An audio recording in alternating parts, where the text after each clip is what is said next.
consegue prever o agir de Deus, não consegue entender aquilo que Deus está planejando. Ele mesmo disse para a gente que você não tem ideia, os meus caminhos são mais altos que os seus, só eu sei os planos que tenho para você.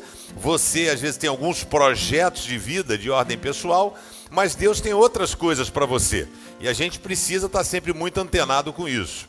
A gente tem estudado a Bíblia de maneira sistemática para poder ajudar você, porque na hora do pepino, na hora do problema, o que vai ajudar você é a palavra de Deus, ok? É na palavra de Deus, é o nosso manual de regra e conduta. É aqui que a gente vai encontrar respostas, às vezes, para aquilo as dúvidas da vida que eu tenho. Como eu devo agir, o que eu preciso fazer, o que Deus quer que eu faça. Então nós vamos encontrar na palavra de Deus. Por isso que nós investimos em ensinar a palavra. Nós já estudamos, então, os 5 primeiros livros da Bíblia, adicionado o livro de Jó, porque nós estamos fazendo estudo em ordem cronológica.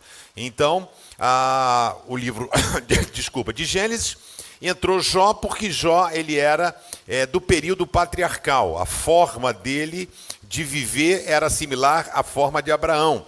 E Jó também não é citado nos seus 40 e tantos capítulos. Em nenhum momento a Torá, a lei, a Moisés, os 10 mandamentos, eles não são citados. Então, mostrando que ele era de um período anterior ao período de Moisés. O povo então vai, o livro de Êxodo, aí a gente fica dentro do período de 40 anos que o povo ficou andando pelo deserto. Eles ficaram parados ali no livro de Levítico, o livro de Êxodo. Eles chegam até a campina do Sinai, ficam ali. O livro de Levítico, Deus então dá ordens e leis morais, espirituais, os 10 mandamentos, a construção do tabernáculo, tudo mais acontece e o povo parado. Quando viemos no livro de Números, o povo então levanta, basicamente 1 ano e 1 mês depois que eles estavam parados no Sinai, eles começam a perambular pelo deserto nesse período de 40 anos. Eles vão andando, o livro de Deuteronômio, eles estão à porta para entrar na terra prometida. Moisés não entraria. Deus disse, você não vai entrar porque você me desobedeceu. Você agiu comigo, me desobedeceu, não vai entrar. Moisés então morre ali na Jordânia, no Monte Nebo. Ele então avista a terra prometida e Josué conduz a entrada do povo. O povo já veio desde o deserto preparado e separado em 12 tribos. Então o tabernáculo do Senhor ficava aqui. E aí cada tribo se ajustava aqui, Judá, Naftali, Zebulon, Ruben, Dan, cada tribo sabia a sua posição a partir da montagem do tabernáculo. E isso já mostrava a ideia do que Deus tinha projetado, que era o teocentrismo, a forma de governo que Deus estava projetando. E isso então ajudou, porque tinha os líderes de cada tribo, a tribo de Judá, a tribo de Ruben, tinham as pessoas que eram os líderes, como se fossem juízes. Quando então eles conquistam a terra prometida e entram, Josué conquistam lá a terra prometida, as 12 tribos então se espalham. Ruben e Gade ficaram um pouco mais no início, não chegaram a entrar no que hoje é Israel, eles ficaram um pouco mais aqui embaixo, mas ajudaram todo o povo a conquistar a terra. E a partir desse momento, o livro de Juízes, que o pastor Chedi pregou quarta-feira passada, o livro de Juízes, então, as tribos estão agora independentes. São 12 tribos independentes. São 12 tribos, os filhos de José, cada um deles tiveram uma tribo.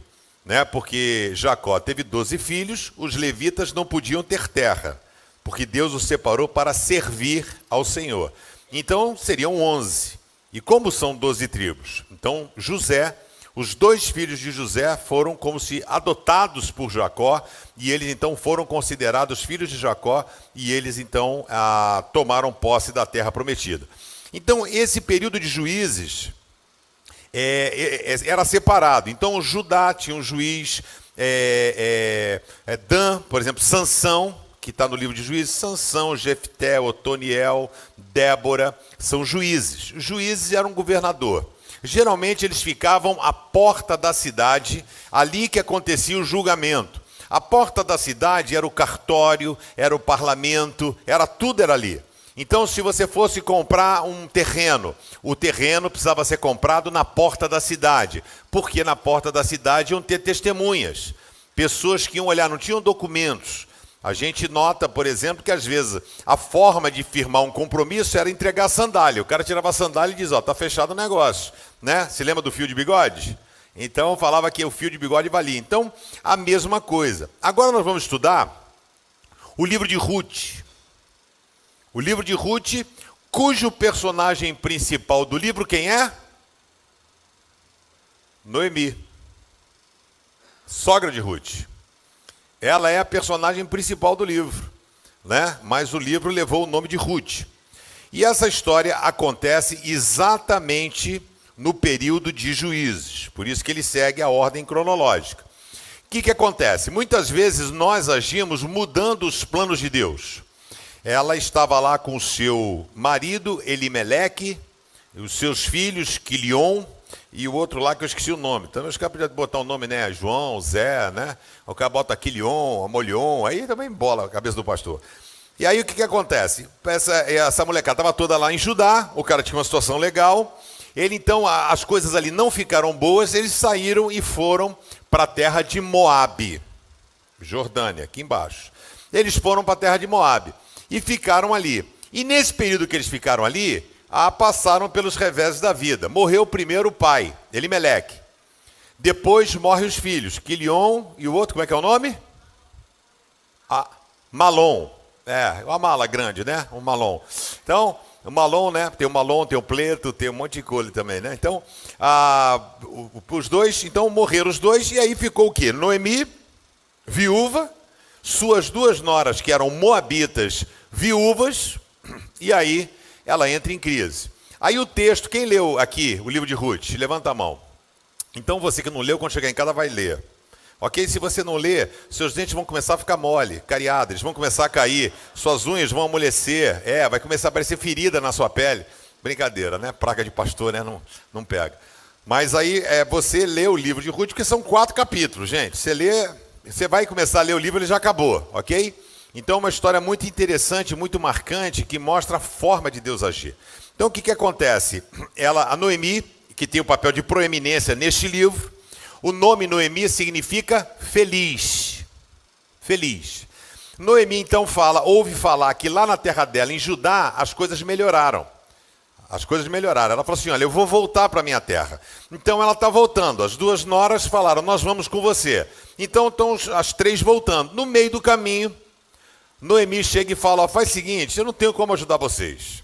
Eu não tenho dinheiro, não tenho família, não tenho como nem gerar filhos, porque tinha aquele compromisso, né, de pegar um outro filho e dar para substituição do que morreu, qualquer coisa. Eu falei assim, não posso mais gerar filho, não tenho marido, mesmo que eu pudesse gerar filho, eu não teria condição de casar com vocês.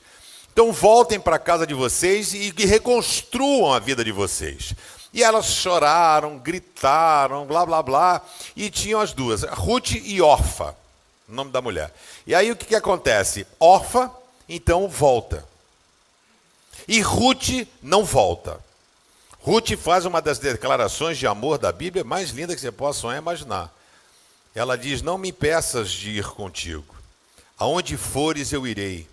O teu povo será o meu povo, o teu Deus será o meu Deus, né? Aonde morreres também serei sepultada, e que o Senhor me castigue com a morte se eu não cumprir tudo isso. Que coisa linda, né? Esse texto é muito usado em casamento, né? Apesar de ser uma palavra de uma nora para sogra, né? Mas a gente consegue adaptar para o casamento, não tem nada a ver de homem para mulher, né? Mas tudo bem, a gente usa. Aí ela pega e Ruth vai. Então elas vão para lá, chega lá sem lenço, sem documento, o pessoal soube que ela tinha voltado, porque era da família de Judá, uma família às vezes importante, um clã importante, apesar de eles estarem lascados, né? Tá na pior. E aí o que acontece? Quando elas voltam, o pessoal, é Mara, olha, é Mara, é Mara. Ela fala assim, não, é Noemi, não me chamem mais de Noemi, porque eu perdi a minha felicidade. O meu nome a partir de agora é Mara, que quer dizer amargura. Amarga, só para você ter ideia como a mulher estava, né? Amarga. E aí o que acontece? Ela fala, muda o meu nome. E aí elas estão ali, Ruth, boazinha toda a vida, pensa numa nora, gente boa. Ruth pega e faz o quê? Fala assim, eu vou providenciar comida para a gente. Quem estudou o livro de Levítico vai lembrar que uma das leis que foram instituídas para o povo é o seguinte, para ajudar os mais necessitados, você na colheita, se você colhesse espiga, você está botando num saco, encheu o saco aqui, mas ele caiu, começou a cair milho, deixa o milho cair para ajudar os pobres. Então ficava aquelas pessoas andando atrás, igual a minha cachorra, Babi. Minha cachorra é um inferno, rapaz. Ela fica na mesa ali para cair alguma coisa. E se der mole, se deixar a cadeira puxada, ela sobe em cima, já comeu queijo Minas, cara. Cachorro, queijo Minas. Com aquela cara com cheiro de queijo Minas. Que troço fedorento aquilo, né, gente? Já viu queijo Minas?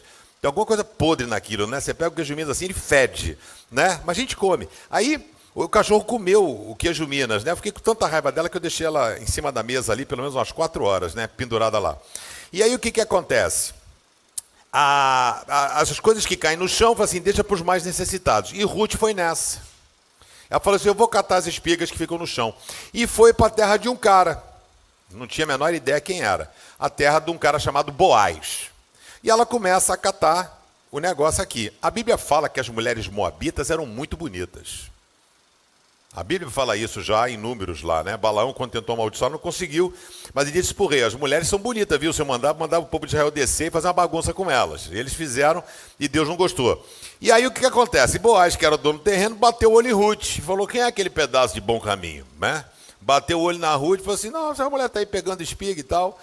Aí ele chega e fala, chama ela ali, chama ela para comer, ela come com eles, dá comida, dá não sei o quê. E aí ela fala que é parente de Ruth, e ele fala, olha, eu já ouvi falar o que você está fazendo pela sua sogra, que o Senhor, Deus te abençoe pelo que você tem feito por ela, como você tem sido fiel. E aí Boaz, que era um somebody love, o cara queria ganhar a menininha, não é isso? Aí chegou para os seus empregados e falou assim, ó, faz o seguinte, deixa cair espiga de propósito. Entendeu? O cara pegava aquela espiga e ia deixando cair para ela poder pegar. Ela pegou, sei lá, mais de 25 quilos. Tem noção? Um saco, velho. Um saco ela conseguiu de grãos, né? Porque ela debulhou. E aí pega, os caras deixavam cair e disse assim, ó, e disse mais, ó, não perturbem ela. Deixa ela catar as espigas que estão ali. Ela chega e fala para Noemi, fala, nossa, onde é que você arrumou tudo isso? Ela assim, foi no campo de um cara chamado Boaz. E ela falou assim, Boaz é parente nosso, ele tem responsabilidade com a gente, porque existia uma hierarquia, né? Ou seja, até para comprar as terras que eram de propriedades dele e até assumir em casamento. Então falou assim, ele tem compromisso com a gente. E aí Noemi arma um bote. Tipo o que armaram pro Neymar agora, essa menina, né? Nájila, nome de cobra, né, velho? Então, né? Imagina, vai ser com a menina chamada Nájila, aquela não foge. Aí chega, Noemi, chega pra mulher, mas arma legal mesmo, legal. Fala assim, Ruth vai fazer o seguinte, vai botar aquele teu vestidinho, aquele topzinho, pá, aquela calça leg justinha, né? Não tinha isso, né, gente? Era aquele vestidão todo xoxo mesmo. E aí falou assim, você vai chegar perfumada, vai cheirosa, homem gosta de mulher cheirosa, vai toda cheirosa, você vai entrar, quando ele estiver dormindo, ó que sogra safada, entra, vai deitar no pé dele. No pé. É porque tinha umas coisas que era cultura, né, velho? Vai deitar no pé. A pessoa deitar no meu pé, vai fazer o que aí, sua doida, né? Então, mas aí o cara vai, deita no pé dele. Tem toda uma simbologia, né, de humildade, de dependência, de servidão. E ela foi, deitou nos pezinhos de coisa. Deitou no pezinho, o cara sentiu aquela coisa fofinha no pezinho, né? Olhou, falou assim, o que foi? Gente, olhou, falou, o que você está fazendo aí, catadora de milho, né? Aí pegou, falou, opa, vem cá, o que está acontecendo e tal, bababá. Ela foi, bateu um papo, não sei o quê, começaram a conversar. Ela disse, o senhor é responsável para poder assumir a minha família. E Boaz era um cara nota 10. Ele disse, olha, pela linhagem certa, eu não sou o primeiro, eu sou o segundo. Mas eu quero dizer para você o seguinte, se o primeiro não quiser, você será minha. Ah, Boaz, hein? Hein? Eu pego você, né? Então, Boaz, não sei, você falou assim, né? Mas ele usou a cantada da época, né, gente? Aí, nem sei se essa que eu estou usando é atual, mas aí chegou, a última cantada que eu dei tem 36 anos, né? Funcionou, estou aí até hoje. Então, aí ele chega, faz essa enrola do Noemi, por isso que ela tem esse papel de preeminência, né? Que ela articulou tudo isso. Então, a Bíblia não deixa clara, mas deu a impressão que rolou um climão, porque ele fala assim, ó, vai embora agora que ninguém vê que tem uma mulher aqui dentro, né? Então o Boaz estava meio aqui assim, você vai embora e tal, deu cevada, deu não sei o quê, deu para ela levar embora. Ela foi, aí no dia seguinte ele foi aonde? No portão da cidade. Não falei para vocês que tudo era resolvido pro cartório, né? No portão? Eles foram pro portão. Foi no portão, ele chegou, chamou o parente dele lá, Zé, vem cá. Não sei se era Zé. O seu nome do cara a Bíblia não diz. Zé, o papo é o seguinte, estamos aqui, voltou Ruth, Noemi, voltou, esposa de Elimeleque, blá, blá, blá, blá, blá, blá, e o seguinte, você é na linha de sucessão, você tem o direito de ficar com as terras dele. Te interessa as terras dele? O cara disse, interessa. Eu vou ficar com as terras. Ele falou, mas tem o seguinte, para você ficar com a terra, você tem que casar com a nora dele, Ruth. Aí o cara já falou, não quero casar não. Aí, não sei porque o cara não queria casar, se o cara não gostava da fruta, aí não sei também não, né? Mas aí ele falou assim, não quero casar, né? Ou se a mulher dele era brava, alguma coisa era. Aí ele falou assim, não quero casar, nem viu Ruth. Podia dizer assim, vamos ver, né? Posso escolher? Eu quero a terra, vou bater, se a mulher for maneira eu pego. Aí, nem quis olhar, falou, não quero. Ele falou assim, então eu quero. Então ele pegou, pagou o preço justo, pegou a sandália e deu como fechamento do negócio. Pegou, tá aqui a sandália, então tá fechado o negócio. E aí então ele pega a Ruth para ser esposa dele. Eles então têm neném, né? Faz sexozinho. E aí, essas coisas não pode falar, o pessoal não gosta e tal. Mas aí pegou, transou e... o que é pior? Transou? Tudo bem, eu só quero que vocês entendam. Pronto, tem tchaca-tchaca também, tudo bem, mas vamos ficar aqui no transou. Eles transaram e ela então engravida. Engravida e nasce um menino chamado Obed, né? Obed de obediência, não tem nada a ver, Obed. Pega Obed e aí Mara, Noemi, disse, agora eu posso voltar a me chamar Noemi, porque eu estou feliz. E o livro termina dizendo que Obed gerou Jessé, Jessé gerou o rei Davi. Ruth, uma mulher moabita, nem judia era, não era uma pessoa religiosa, mas foi escolhida por Deus para ser bisavó do rei Davi. Por isso que eu digo a você, ninguém consegue prever o agir de Deus. Quando Deus fez com que ela ficasse viúva, que a coisa acontecesse, Deus já estava desenhando a história. E essa é a história do livro de Ruth. Abra sua Bíblia em Ruth, capítulo 1, verso 16. Lembrando a você que se você não lê em casa, o que vai acontecer? O dente vai ficar mole, não é isso? Então, Ruth, capítulo 1, verso 16 e 17 diz assim, porém, Ruth respondeu, quando a sogra mandou ela embora, não me proíba de ir com a senhora, nem me peça para abandoná-la. Onde a senhora for, eu irei. Onde morar, eu também morarei. O seu povo será o meu povo, e o seu Deus será o meu Deus. Olha que altruísmo, né? Como é que a pessoa abre mão de tudo? Ela abriu mão de nacionalidade, abriu mão da família, abriu mão de religiosidade. Onde a senhora morrer, eu morrerei também, e ali serei sepultada. Que o Senhor me castigue se qualquer coisa, a não ser a morte, me separar da senhora. Estamos precisando de gente como Ruth. Pessoas que possam ser fiéis e leais, né? Não só a pessoas, mas a Deus também. Vamos orar? Obrigado, Senhor, pela alegria da salvação em Cristo Jesus e a oportunidade que a gente tem de estudar, abrir a Bíblia. Tantos países hoje não podem, né? São perseguidos. Nós temos essa oportunidade e às vezes não aproveitamos.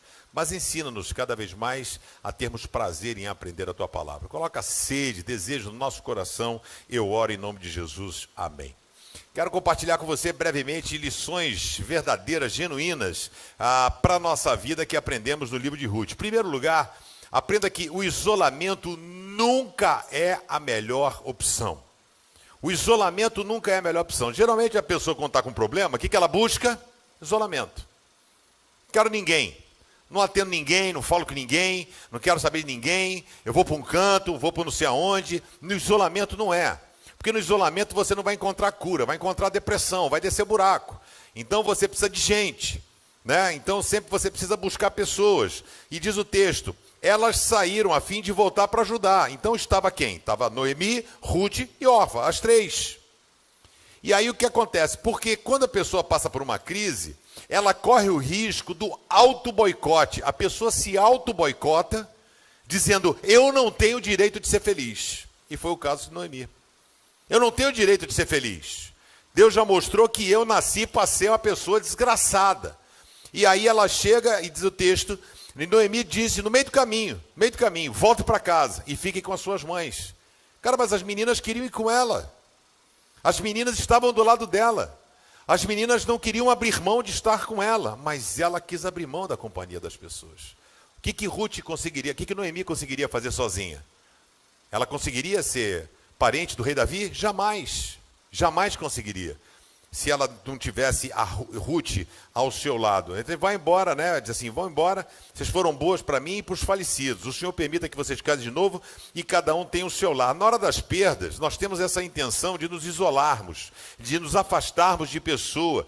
Na hora da perda, nós nos afastamos, inclusive, do cuidado de Deus. A gente esquece que Deus existe, a gente vai para o auto-isolamento, o auto-boicote, pega o chicote e fica... Acho que não tem direito a ser feliz, cara. E eu quero dizer para você, isso é coisa da tua cabeça, isso é coisa do cão, para tentar desestabilizar a sua vida. Nosso Deus é um Deus de paz, o nosso Deus é um Deus de alegria, o nosso Deus é um Deus de esperança, o nosso Deus é um Deus de amor. O nosso Deus não é Deus de confusão, é Deus de paz. Mas ela escolhe o caminho do isolamento. Mandou que elas voltassem para a velha vida. E aí, entenda o seguinte, quando nós vamos para o isolamento, muitas vezes nós bloqueamos o agir de Deus. Quando o homem vai para o isolamento, Deus às vezes vai lá e tira o cara. Foi o caso de Elias. Elias, no capítulo 19, ele foi para a caverna. E Deus tirou ele da caverna. Falou, cara, está fazendo o que na caverna? Eu não criei você para ficar na caverna. O teu ministério ainda não acabou. Você tem que ungir fulano, beltrano, ciclano. Então, às vezes, preste atenção no que eu vou falar. Sem perceber, nós nos auto-boicotamos e boicotamos também o agir de Deus. A gente está tão cegado pela infelicidade que Deus às vezes está colocando anjos no nosso caminho e nós não estamos percebendo. Deus coloca oportunidades na nossa vida e nós não nos permitimos ser felizes. Então saiba que Deus coloca pessoas valiosas ao seu lado. Mas o que você tem buscado? A melancolia, o isolamento, o auto-boicote, ou você está disposto a buscar a Deus? É uma escolha pessoal. Você pode escolher a desgraça ou você pode escolher a alegria. Segundo lugar, aprenda também que a vida é cruel, porque nem todo mundo vai estar do seu lado. Né? Ninguém é unanimidade, você nunca vai ter todas as pessoas ali do seu lado. Né? Então, por exemplo, você vê que 50% aqui na estatística divina, né? Ruth e Orfa, duas. Ela virou e disse, vão embora. Orfa chorou. Ah, não quero, e foi. E foi embora. Então, assim, isso mostra o quê? Que nem sempre nós vamos ter todas as pessoas do nosso lado. Chorou, falou que não queria, mas foi.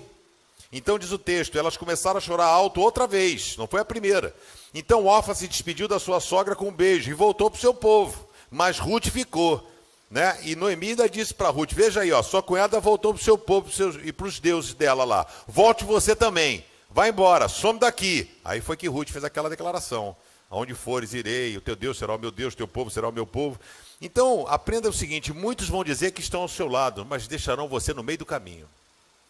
Pessoas vão dizer, não, conta comigo, estou contigo, hein? Estou contigo até o fim, e vaza. Então, isso aqui é uma lição que a gente aprende. Orfa gritou, chorou, e pá, não quer, e foi. E foi embora. Então, hoje nós somos cercados por pessoas que falam que nos amam, mas não agem como tal. Falar que ama é fácil. Mostrar que ama, com a sua postura, são outros 500, né? Então, o que será que aconteceu com Orfa para ela mudar de ideia? Será que aconteceu, né? Ela estava tão decidida, ela já tinha ido acompanhar a sogra. O que será que fez ela parar e dizer assim, não, eu não vou continuar com Noemi, eu vou embora. Né? Então, muitas vezes, nós não abrimos a oportunidade para ouvir o que Deus quer. Então, às vezes, qual é o plano de Deus? O que Deus tem? O que o Senhor está preparando? Né? E você acha que Noemi queria que elas fossem embora? Não, é igual mulher. Mulher, os homens vão me entender.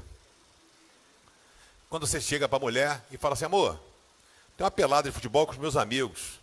No sábado, 9 horas da manhã, posso ir? Pode. Mentira, ela está dizendo não. Pode. Você vai ficar chateada? De jeito nenhum. Mas posso ir mesmo, amor? Pode. Tem certeza? Tenho. Pode? Mentira.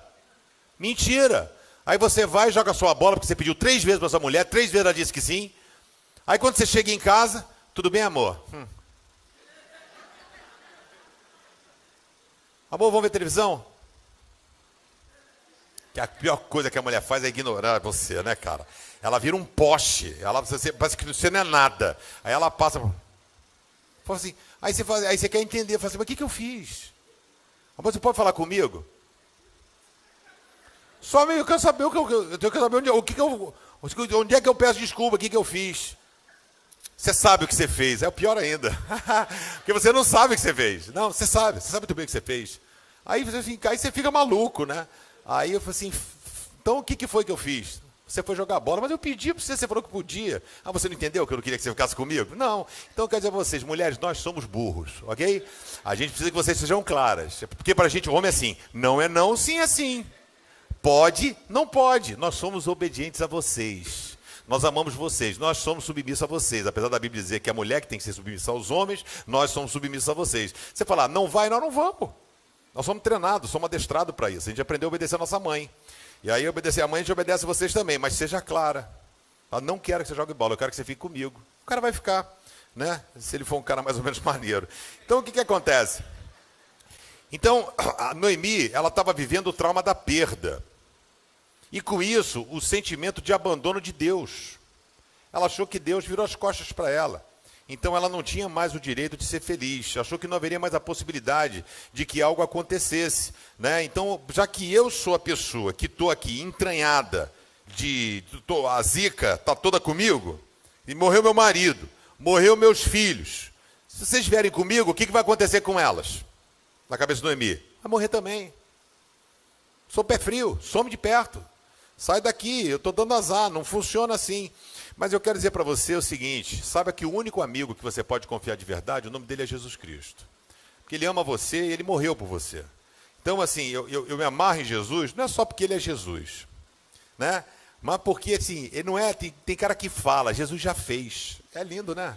Ele morreu porque eu não tinha nascido, cara. Ele morreu por mim, olha que coisa maravilhosa. Então, isso é importante. E ele é o Criador dos céus e da terra. É ele que pode fazer e reverter qualquer situação, como reverteu a vida de Ruth. Uma mulher fadada ao fracasso de catar migalha, catar resto, para poder viver. E Deus pega essa mulher e coloca ela no hall da fama, gente. Tira a pessoa da miséria e bota no hall da fama. Agora eu pergunto a você, quem tem sido a sua companhia? Quem são as pessoas que você tem andado? Você tem se cercado de pessoas de Deus? Pessoas que podem ajudar você, pessoas que tenham palavras que te abençoem, que mudem, ou você anda mal acompanhado? Cuidado com quem você tem andado. Que a pessoa pode chorar por você, ela pode falar alta, mas ela no final vai dar as costas para você. Terceiro, tem mais um lugar, ainda vou falar mais um monte de coisa. Brincadeira, são só dois. Terceiro, não é você quem tem o controle do seu destino. Você pode fazer plano, pode fazer planejamento. O livro de Tiago fala isso. Você pode dizer, como é que você diz assim? Você tem cabeça de dizer, eu vou lá para tal cidade, eu vou trabalhar, vou ganhar dinheiro, vou fazer isso, vou não sei o quê. Você é um pó, você é uma poeira. Você não tem controle da sua vida. Você tem que dizer, se Deus quiser, se for plano de Deus, se for da vontade de Deus, né? Tiago fala sobre isso. Ruth 1:20. Diz assim, porém ela respondia, não me chamem de Noemi, a feliz, chamem de Mara, a amargurada, porque o Deus Todo-Poderoso me deu muita amargura. Quando saí daqui eu tinha tudo, mas o Senhor me fez voltar sem nada. Então por que me chamar de feliz se o Deus Todo-Poderoso me fez sofrer e me deu tanta aflição? A pessoa quando está de mal com a vida. Entendeu? Porque quando você tem uma vida de intimidade com Deus, você entende que todas as coisas contribuem para o bem daqueles que amam a Deus. Amém? Coisa boa ou ruim, Deus continua sendo Deus. Então, Deus é Deus na coisa boa, Deus é bom, é Deus na coisa ruim. Então é que a gente está torto, teologicamente, biblicamente. Então Deus só é Deus quando tudo é bom. Quando é bom, Deus é maneiro. Agora está ruim, Deus não gosta de mim. Deus não me ama, Deus não me quer. Então, não é você que tem o controle e o destino da sua vida. Então ela diz assim, não, pode me chamar de amarga. Ela mudou o nome dela, cara. Ela mudou o nome dela. Ela disse, eu não posso ser chamada de feliz, minha vida é uma desgraça. Sabe, e eu quero dizer o seguinte para você, você não tem a menor ideia do que Deus está preparando para a sua vida. Você não tem a menor ideia. Ruth não tinha a menor ideia, maluco. Ela ficou viúva. Ela estava com uma sogra melancólica. Uma sogra que estava só desgraça. A mulher trabalhava de sol a sol catando espiga, porque às vezes tinha um cara que era ruim e não deixava cair nada. E ela aqui na expectativa de que caísse alguma coisa. Eu acho até que o pessoal devia ser zura, tanto que Boaz falou, deixa cair alguma coisa, para que a mulher pegue. Né? Então, Noemi decretou a sua desgraça. Decretou que jamais seria feliz. Pediu que mudasse o nome dela. Eu quero que mude meu nome. Ela decretou a desgraça na vida dela. Cuidado com o que você tem decretado para você. Sabe, cuidado com o que você tem feito. É porque viver sem orientação divina e sem a presença de Deus é a decretação da desgraça. Porque aí não tem jeito, malandro. É ouvido, é o azar, tudo vai ser uma desgraça, né? Você traça os seus projetos, mas é Deus quem realiza. Você pode ser os seus planos, mas os que vão ser finalizados são os planos que Deus tem para você. Né? Então, Noemi e Ruth não tinham a menor ideia de tudo que estava sendo preparado por Deus. Você acha que foi coincidência? Quantos lugares, plantações, pessoas bem-sucedidas tinham lá em Judá? Um monte. E onde Ruth foi catar espiga? O campo de Boaz. Não foi orientado por Noemi, não, gente. Deus pega, toca no coração dela e diz assim, vai aqui. E Deus fala, vai aqui, e Deus toca no coração de Boaz, que bate o olho na mulher e fala, ô, coisa louca, vou pegar esse troço. Aí ele bota o olho aqui, ó. Aí pega e começa a ser bondoso com ela, sem saber direito quem ela era. Deus já tinha tocado no coração de Boaz. Acredite que Deus faz mais do que você pensa ou imagina. Deus pode tocar no coração de quem Ele quiser, na hora que Ele quiser. Sabe, da mesma forma você não consegue prever quais são os planos de Deus para a sua vida. Quais são os propósitos, Senhor, o que tu tens para a minha vida? Por isso que eu pergunto a você nessa noite, você consegue entregar o seu futuro nas mãos de Deus? Porque você não tem o controle do futuro. Alguém tem controle sobre o amanhã? Você não sabe se chega em casa. Você não tem o controle do amanhã. Você consegue entregar o seu presente nas mãos de Deus? Posso dar uma sugestão? Você consegue entregar o teu agora nas mãos de Deus? Sabe, porque Deus quer fazer por você aquilo que você não tem condições de fazer. Quarto e último lugar, creia que o nosso Deus é o Deus que do nada faz tudo. É um Deus que reescreve a história. É um Deus de novos começos e recomeços. É um Deus que não vira as costas para a gente. É um Deus que não desiste da gente. E aí a gente sai do livro de Ruth. A gente vai lá para o Evangelho de Mateus no Novo Testamento, que quis mostrar, ele escreveu o Evangelho dele focado no povo judeu, e ele então começa na genealogia de Abraão. Abraão gerou Isaac, Isaac Jacó, Jacó Judá, Judá Tamar, Perez, aí veio descendo. E aí olha que interessante, Mateus 1,5, Salmão foi pai de Boaz. Olha como é que Deus faz. Porque a descendência, a linhagem era contada pelo homem. Então o lance não foi Ruth, o lance era Boaz. Olha como é que Deus faz. Boaz e a mãe de Boaz, sabe quem foi a mãe de Boaz? Se lembra da prostituta? Da prostituta no muro de Jericó? Raabe. Se lembra? Mãe de Boaz. Olha como é que Deus faz, cara. Como é que Deus é o Senhor da história? Ele pega uma prostituta de Jericó e bota na genealogia do filho dele. Você tem noção?